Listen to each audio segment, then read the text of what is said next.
Hi hello friends, ಎಲ್ಲರಿಗೂ ನಮಸ್ಕಾರ. ಕನ್ನಡ ಅಡಿಗೆ ಚಾನಲ್ಗೆ ಸುಸ್ವಾಗತ. ಬನ್ನಿ, ಇವತ್ತು simple and quick carrot halwa ಹೇಗೆ ಮಾಡೋದು ಅಂತ ತೋರಿಸ್ಕೊಡ್ತೀನಿ. ಇದಕ್ಕೆ ಬೇಕಾಗಿರೋದು ಅರ್ಧ kg ಕ್ಯಾರೆಟ್ ತುರಿದಿಟ್ಕೊಂಡಿದ್ದೀನಿ, ದ್ರಾಕ್ಷಿ, ಗೋಡಂಬಿ, 1-2 ಏಲಕ್ಕಿ ಪುಡಿ, 1/4 ಕಪ್ಪಷ್ಟು ಶುಗರ್, 1 ಕಪ್ಪಷ್ಟು ಹಾಲು, 2-3 ಟೇಬಲ್ ಸ್ಪೂನಷ್ಟು ತುಪ್ಪ. ಬನ್ನಿ ಈಗ ಮಾಡೋದು ಹೇಗೆ ಅಂತ ನೋಡ್ಕೊಂಬರೋಣ. ಒಂದು ಕಡಾಯಿ ಇಟ್ಕೊಂಡಿದ್ದೀನಿ. ಕಡಾಯಿಗೆ ನಾನು 3 ಟೇಬಲ್ ಸ್ಪೂನ್ ಆಗುವಷ್ಟು ತುಪ್ಪ ಹಾಕ್ಕೊಳ್ತಾ ಇದ್ದೀನಿ. ಕಡಾಯಿ ಬಿಸಿ ಆದಮೇಲೆ ನಾನು ತುಪ್ಪ ಹಾಕ್ಕೊಳ್ತಾ ಇದ್ದೀನಿ. 3 ಟೇಬಲ್ ಸ್ಪೂನ್ ತುಪ್ಪ ಹಾಕ್ಕೊಂಡ್ಬಿಟ್ಟು ಇದು ಸ್ವಲ್ಪ ಲೈಟಾಗಿ ಬಿಸಿ ಆಗೋ ತನಕ ಬಿಟ್ಟು ಲೋ ಫ್ಲೇಮಲ್ಲಿ ಇಟ್ಕೊಂಡು ನಾನು ಇದನ್ನು ಗೋಡಂಬಿ ಮತ್ತು ದ್ರಾಕ್ಷಿನ ಫ್ರೈ ಮಾಡ್ಕೊಳ್ತಾ ಇದ್ದೀನಿ. ಇವಾಗ ನೋಡಿ, ಅದು ಸ್ವಲ್ಪ ಅಂದರೆ ದ್ರಾಕ್ಷಿ ಸ್ವಲ್ಪ ಗುಳ್ಳೆ ಥರ ಒಂಥರ ರೌಂಡಕ್ಕೆ ಬಬ್ಬಲ್ ಥರ ಬರಬೇಕು. ಅಲ್ಲಿ ತನಕ ಮೀಡಿಯಮ್ ಫ್ಲೇಮಲ್ಲಿ ಇಟ್ಕೊಂಡೇ ಮಾಡ್ಕೊಳ್ಳಿ. ನೋಡಿ, ಈ ರೀತಿ ಬಂದರೆ ಸಾಕು. ಇವಾಗ ಒಂದು ಪ್ಲೇಟ್ಗೆ ನಾನು ತೆಗೆದಿಟ್ಕೊಳ್ತಾ ಇದ್ದೀನಿ.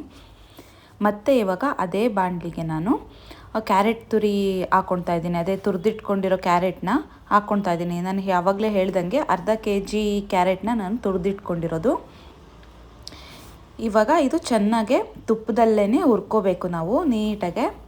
ಇದು ಅಷ್ಟೇ ಮೀಡಿಯಮ್ ಫ್ಲೇಮಲ್ಲಿ ಇಟ್ಕೊಂಡೇ ಒಂದು 6-8 ನಿಮಿಷ ಆಗೋಷ್ಟು ಹುರ್ಕೊಳ್ಳಿ. ಆವಾಗ ಚೆನ್ನಾಗೆ ಕ್ಯಾರೆಟ್ ಚೆನ್ನಾಗಿ ಸಾಫ್ಟಾಗೆ ಫ್ರೈ ಆಗಿರುತ್ತೆ. ನೋಡಿ, ಇದೇ ರೀತಿ ಸಾಫ್ಟಾಗಿ ಹಿಂಗೆ ಸಾಫ್ಟ್ ಆಗೋವರೆಗೂ ಚೆನ್ನಾಗಿ ಫ್ರೈ ಮಾಡ್ಕೊಳ್ತಾ ಇರಿ. ಅದು ಯಾವಾಗಲೂ ಕೈ ಆಡಿಸ್ತಾನೆ ಇರಬೇಕು, ಇಲ್ಲ ಅಂತಂದರೆ ಬಾಣಲಿಗೆ ಅಂಟ್ಕೊಳೋ ಸಾಧ್ಯತೆ ಇರುತ್ತೆ. ನೋಡಿ, ಇದೇ ರೀತಿ ನೀಟಾಗಿ ಹಿಂಗೆ ಹುರ್ಕೊಳ್ತಾ ಇರಬೇಕು. ಅದು ಅವಾಗ ಹಂಗೆ ಸ್ವಲ್ಪ ಕಲರ್ ಚೇಂಜ್ ಆಗ್ತಾ ಇರುತ್ತೆ ಫ್ರೈ ಆದಂಗೆ.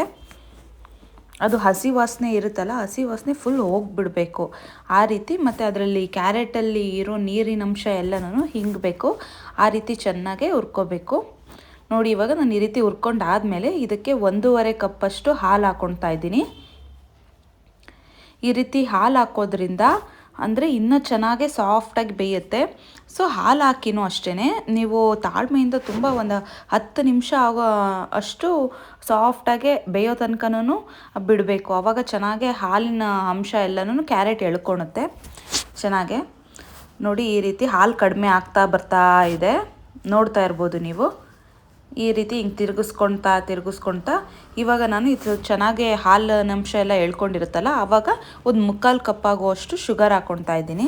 ಸೇಮ್ ಆ ಹಾಲು ಯಾವ ಕಪ್ಪಲ್ಲಿ ಹಾಕ್ಕೊಂಡ್ನೋ ಅದೇ ಕಪ್ಪಲ್ಲಿ 1/4 ಕಪ್ ಆಗುವಷ್ಟು ಶುಗರ್ ಹಾಕ್ಕೊಂಡೆ. ಶುಗರ್ ಹಾಕ್ಕೊಂಡ್ಮೇಲೂ ಅಷ್ಟೇ ಸ್ವಲ್ಪ ನೀರು ಬಿಡ್ತಾ ಇರುತ್ತಲ್ವ ಶುಗರ್ ಹಾಕಿದ್ಮೇಲೆ, ಅದು ಅಷ್ಟೇ ಚೆನ್ನಾಗೆ ಕ್ಯಾರೆಟ್ಗೆ ಫುಲ್ ಎಳ್ಕೊಳುತ್ತೆ ಕ್ಯಾರೆಟ್ ಎಲ್ಲನೂ.